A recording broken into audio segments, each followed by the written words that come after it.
my fate decided by their lies.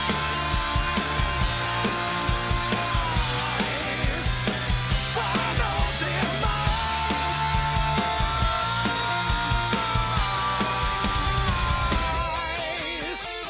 My flesh will feed the demon.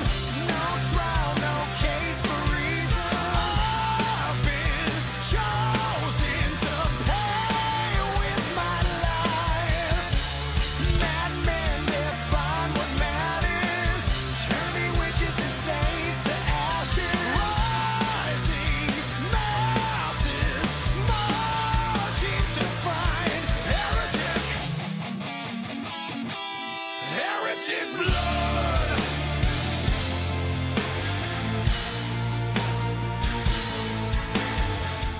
Je zvláštne, že keď sa človek po rokoch vráti k nejakej hre, má z nej úplne iný pocit. Heretika som hral naposledy pred 10 rokmi a za ten čas vnímam celú hru trochu inak. Ak ste hrali prvého alebo druhého Doom, po zahraní Heretika si poviete, že to je jeho klon, že to je Fantasy Doom. Áno, je to klon Doom v inom prostredí s inými zbraňami a nepriateľmi. Základná schéma ale ostáva. Budete sa musieť v každom leveli prebojovať cez hordu monštier, nájsť kľúče v poradí žltý, zelený, modrý a nájsť exit do ďalšieho levelu. No Heretik pridáva množstvo inovácií a vylepšení. O nich si povieme ďalej.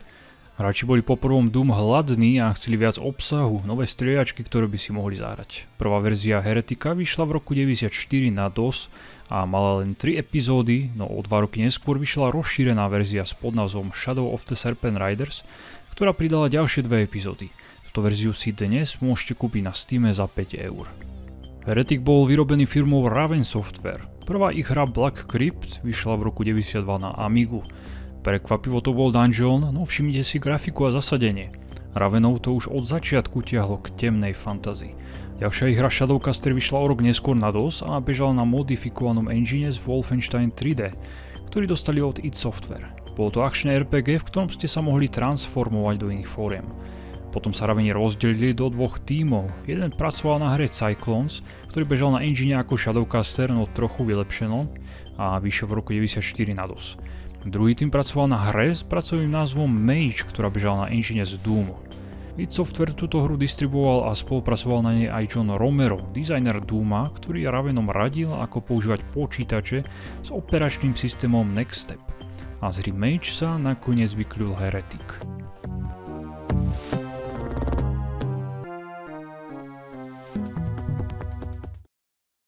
Príbeh Heretika je popísaný celkom detailne. Nájdeme tu svet Parthoris, kde šťastne žilo 7 veľkých národov, až pokým neprišli traja hadí jazdci z pekla. Títo jazdci sú démoni a zároveň súrodenci a objavujú sa aj v ďalších hrách od Ravenov. Najmladšieho Desparila máme tu v Heretikovi ako hlavného bossa, v Hexenovi bojujete proti Koraxovi a v Hexenovi 2 proti Eidolonovi. Namiesto Hexena 2 mal vzniknúť Hekatomb, no nikdy nevznikol kvôli tomu, že Romero odišiel z id Software. Info o tomto zrušenom projekte sa dá nájsť buď na Romerovom Twitteri alebo v knihe Masters of Doom.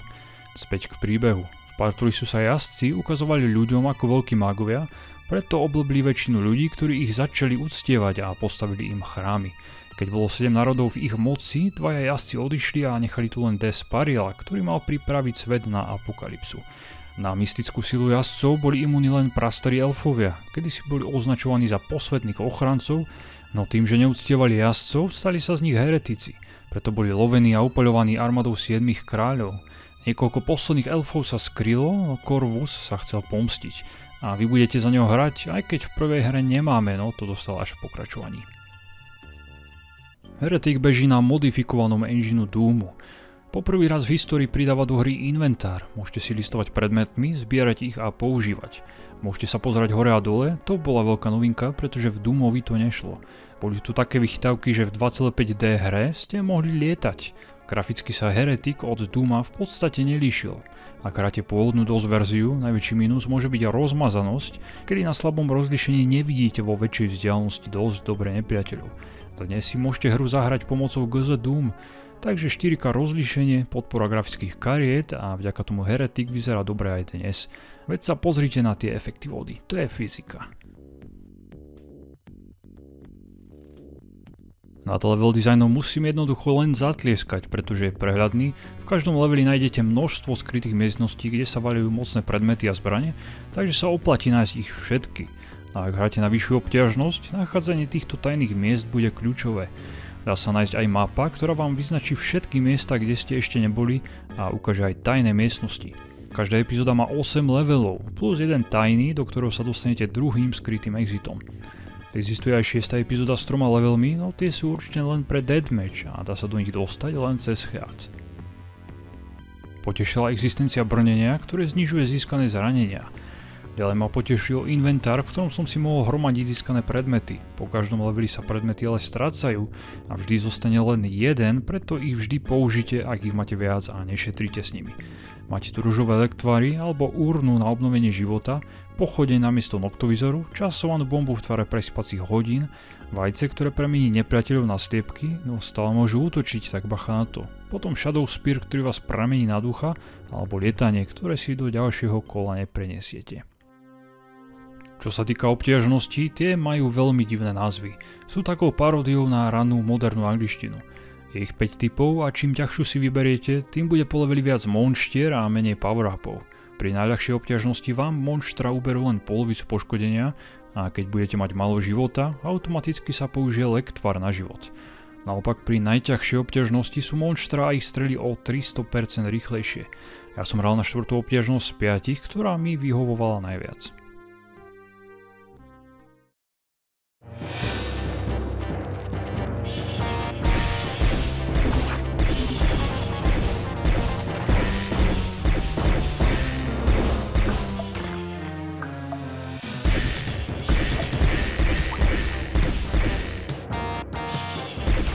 Teraz rozoberiem zbrane nepriateľov a levely z 3 epizód základnej hry. 4. a 5. epizódu, ktorá prišla s rozšírením, rozoberať nejdem, pretože nepriatelia aj bossovia sa opakujú. Zbraní je celkovo 7 a takisto tu je veľká podobnosť s Doomom. V prvej epizóde, ktorá bola zadarmo, nájdete len prvé 4. Elfská vantka je prvá zbraň a máte ju hneď na začiatku. Okamžite zasiahne cieľ. Z Doom sa podobá na pištol a tak sa hodí skôr na odstreľovanie démonov na diaľku. V prvom leveli stretnete otravné gargoily, ktoré majú 40 HP a tie, čo strieľajú oheň, majú 2-krát viac života. Vantka dáva 7 až 14 poškodenia, takže ich môžete zabiť na 3 rany, v najhoršom prípade na 6 rán. Ak sa vám minú náboje, vždy je tu obyčajná palica, s ktorou sa dajú nepriatelia utlcť. Dáva 5 až 20 damage a keď použijete knihu moci, tak 20 až 80. Hneď na začiatku v prvom leveli ale nájdete rukavice nekromancera, ktoré sú oveľa silnejšie a jej útok je podobný na motorovku z Doom. Dávajú 4 až 42 damage a s knihou budete mať lifesteal, takže nevidím dôvod prečo palicu používať. Ďalej stretnete golemov, monštra, ktoré majú peknú animačku smrti. Majú 80 HP, no oveľa nebezpečnejšia je ich druhá varianta, Nitro Golem. Ten má 100 HP a strieľa na vás navádzané lebky, ktoré vám môžu ubrať až 32 života. V tomto prvom leveli nájdete aj eterickú kušu, čo je v podstate obdoba brokovnice z Doom. Strieľa jednu veľkú strelu a dve menšie. Tá veľká dokáže dať až 80 poškodenia, tie malé maximálne 16. V tajnej miestnosti prvého levelu môžete stretnúť nemrtvého bojovníka, ktorý sa bude objavovať po celú prvú epizódu. Držte si od neho odstup, pretože jeho útok na blízku uberá oveľa viac než letiace sekery. Tým sa dá v pohode vyhnúť, ale pozor na červenú sekeru, pretože tá môže dať až 56 poškodenia. Inak tento nepriateľ má 200 HP, takže je celkom tuhý. A nájdete tam aj užitočný batoh, ktorý zvýši nosnosť munície. V druhom leveli nájdete 4. zbraň, dračí pazúr. Je to veľmi rýchla zbraň ako rotačný guľomec z Dooma, takže je výborný proti každému typu nepriateľov, hlavne proti červeným gargoylám. Jedinou nevýhodou je, že sa rýchlo míňajú náboje. V 5. leveli stretnete prvýkrát temných učeníkov do Sparila. Dokážu lietať a kúzliť nebezpečné fialové magické strely. Sú veľa nebezpečnejšie než sekery nemrtvých rytierov, pretože idú 3 v rade a sú rýchlejšie. Títo učni inak stále kecajú niečo ako my chceme rádio. Ale ak si to pustíte odzadu, hovoria niečo ako zničiť heretika.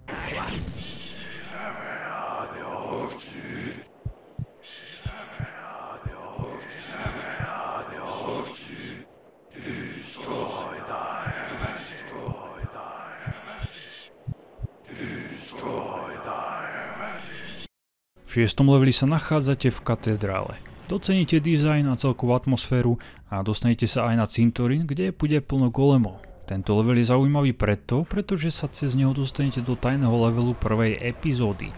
Tam je to na nepriateľov, ak hráte na vyššiu obťažnosť, až začnú prekážať.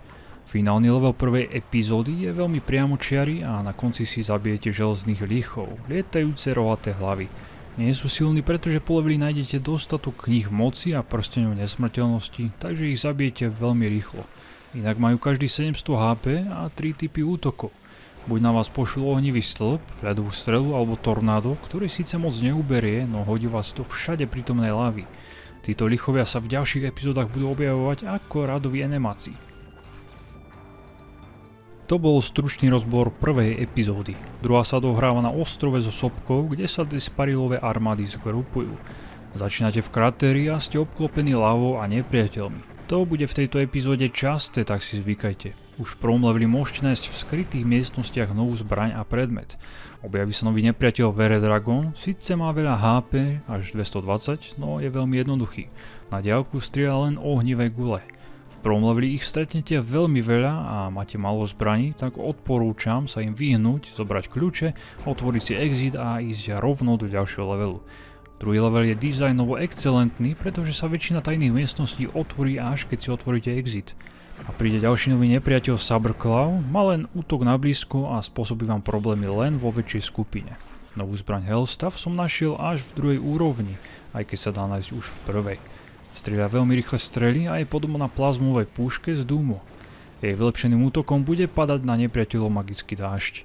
Z nových predmetov tu je urna, ktorá obnoví celý život, preto ju používate len keď ste na tom veľmi zle. Potom môžete nájsť zariadenie chaosu, ktoré vás vráti na začiatok levelu. A vylepšený štít dáva až 200 bodov brnenia. Zaujímavé je, že už v druhom leveli môžete stretnúť v tajnej miestnosti železného licha, bossa prvej epizódky. Ďalší skvelý level je hneď tretí, pretože v ňom nájdete posledné dve zbrane. Prvou je Phoenix Rod a je to svojím spôsobom raketomec. Najlepšie používať proti viacerým nepriateľom pri sebe. S knihou moci sa táto zbraň zmení na plameňomet. Druhou a finálnou zbraňou je Fire Mace a vôbec nechápem, čo je na nej také úžasné a prečo je poslednou zbraňou. Strieľa kovové gule a ak použijete knihu moci, tak vystrelí jednu veľkú kovovú guľu. Zle sa s ňou triafa, pretože gule ďaleko nedostrelia a lietajú si po leveli ako chcú. Fakt divná zbraň. Štvrtý level je zaujímavý tým, že v ňom môžete nájsť prechod do tajného 9. levelu. Ten je výborný a čaká vás v ňom veľa prekvapení. V poslednom 8. leveli vás čaká boss a rovno traja tuhí Maultauri. Každý má 3000 HPčok a 4 typy útokov. Buď na vás zautočia kladivom, alebo sa na vás rozbehnú a potom majú 2 ohnivé útoky na diaľku. Na týchto cvalíkov budete musieť použiť všetko, čo máte, čiže aktivovať si nesmrteľnosť a knihu moci a môžete ísť na to. V tretej epizóde je všetkého viac. Viac nepriateľov, viac tajných miestností a viac minibossov. Bossov, ktorí boli v minulých dvoch epizódach na konci, tu stretnete skoro v každom jednom leveli ako normálneho nepriateľa. Na zabíjanie Maultaurov som už nemal nervy, pretože zožrali veľa munície, tak som ich obchádzal. Novým nepriateľom je Ophidian, akýsi hadí mák strieľajúci malé orby. Nie je silný, len toho veľa vydrží. A to je z noviniek všetko, inak sú levely ladené do modrej kúpeľovej farby. V prvom leveli 3. epizódy budete bojovať o holý život, pretože zo začiatku budete mať len elfskú vantku a rukavice a pôjdete proti tuhým démonom. Lepšiu zbraň som získal až na konci levelu. Štvrtý level mi prišiel úplne geniálny a považujem ho za jeden z najlepších z celej hry. Autori ukázali skvelý level design a toľko nápadov k tomu. Zaujímavé je, že najskôr si otvoríte prechod do 9. tajného levelu, takže ten až taký tajný nie je. Ak ho chcete ale preskočiť, musíte nájsť normálny prechod do 5. levelu. 9. tajný level inak nie je nič moc, čo sa týka finálneho bossa Desparila, súboj s ním je veľmi jednoduchý. Má dve fázy. Najskôr musíte zničiť hada chaosu, na ktorom jazdí Desparil. S touto kreatúrou neskôr budete húfne bojovať v Hexenovi, tak tam si užijete. Heretikovi má 2000 HPčok a potom budete bojovať proti samotnému Desparilovi. Ten je mák, takže bude proti vám používať kúzla, vyvolávať si učňov a keď ho zraníte, tak sa teleportuje k jednému z podstavcov. Ja som používal Fenixov raketomet a je dobrý aj pre rýchle zneškodnenie učňov. Desparil počas boja hovorí vety naopak, tak mu nie je rozumieť. Preklad znamená niečo ako, že vrany si pochutnajú na tvojom mese, alebo vzdaj sa Desparilovi. Hudba niekomu môže prípadať otravná až disharmonická a občas aj tak pôsobí, no na mňa pôsobila správne stredoveko a temne. Heretic sa vo svojej dobe, podobne ako Doom, hral dosť aj multiplayerovo, kedy ste mohli kamaráta premeniť na kurča alebo ho schladiť magickou búrkou. Všetkým priaznivcom starých Doomoviek, ktorí ešte Heretika nehrali, vrelo odporúčam. A na záver zaujímavosť, ktorú mnohí z vás poznajú. Ak napíšete IDKFA, čo bol chiac z Doom na všetky zbrane, tak v Heretikovi vám všetky zbrane zmiznú. Ďalší chiat IDDQD na nesmrteľnosť. Nebudete nesmrteľní, ale veď sa pozrite.